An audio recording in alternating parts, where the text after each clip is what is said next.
My name is Christy Davis, and you may be wondering why I'm representing Southeast Asia. And actually, I'm an Asian at heart, I suppose. I lived in Asia for more than 30 years and just relocated to the US. So I'm in kind of an interesting position where I'm kind of an outsider to Asia, and yet Asia is really kind of my core on the inside. So it is actually really a privilege to be up here today.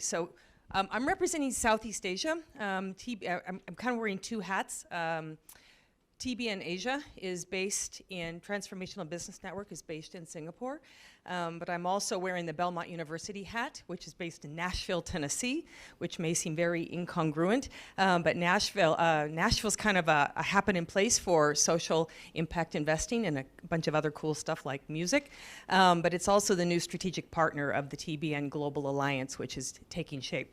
So I think what I'd just like to do is talk about some key opportunities and challenges that we see in Southeast Asia. So I'll start with the challenges. And I've got, I think, just kind of 5 outlined here just to give you an idea. So Southeast, I'm going to talk about the ASEAN bloc. For those of you, ASEAN is a coalition of 10 countries. So it's 10 Southeast Asian nations. And it's about 670 million people. So being based in Singapore, you have access within about 4 hours to 670 million people, which is amazing. But one of the challenges with that is you've got multiple languages and faiths. So my colleague Pei back there was just looking up, we've got about 14 predominant languages, faiths rather, across those countries, and multiple dozens and dozens of languages. And that makes a huge challenge.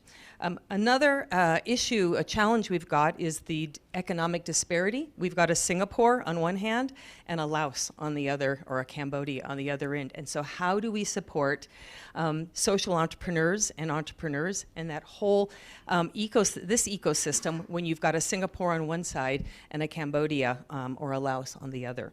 So that means that we have to be nimble, flexible, agile, and very customer focused, if I can use a marketplace word. Understanding of impact investing is still quite low. And so this is across the region, but it's still kind of this single bottom line or charity approach, and that's within the church and outside of the church. Let's see, challenges. I think those are the key challenges. Pei, did I miss anything for challenges that you would add?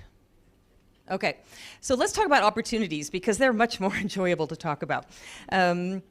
We've got the proximity to many nations. So as I said, within 4 hours you can hop on a plane and just be in a multitude of places. So convening is really convenient. For example, in September we had a conference in Bali, and it's just amazing how many people show up. It's Bali, it's wonderful. But it's also reasonable and easy to get to. The other thing I would say with convening and the convenience is this is a silver lining of the pandemic, which is now everybody can Zoom. And you can convene for free, basically. So instead of your colleagues or your network in a Cambodia or a Laos, as long as they can secure an internet connection, which in many places is also a challenge, we can convene. And so we've had these amazing, hybrid conferences or completely virtual discussions, and that actually is tightening, I think, the fabric of the whole region and bringing us together. So that's a gift. That's a gift of the pandemic.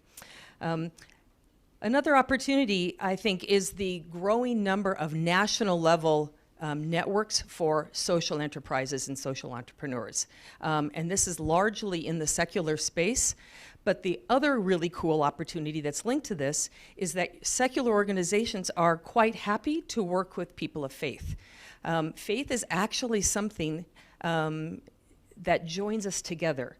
We do a lot of interface, so TBN, our focus is actually not just focusing on Christian organizations, but it's a very intentional multi-faith approach.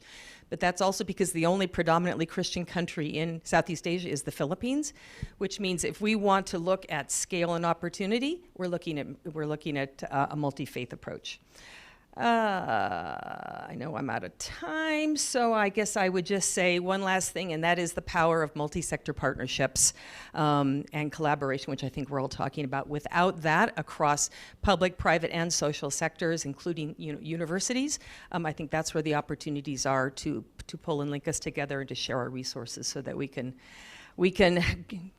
achieve many things that we couldn't achieve on our own. So, okay, that's Southeast Asia. Thank you.